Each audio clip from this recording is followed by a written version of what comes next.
today we are going to open these Feastables.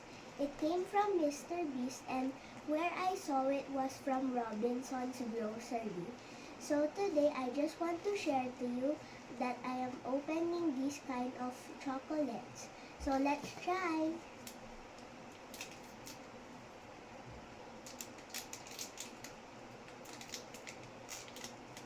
So as you see, I already opened it and now we are going to try what does it taste like.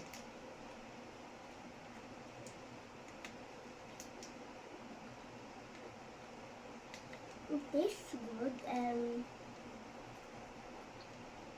it kind of tastes like the milk chocolates but the flavor is milk crunch. So that's all for today guys. Bye bye!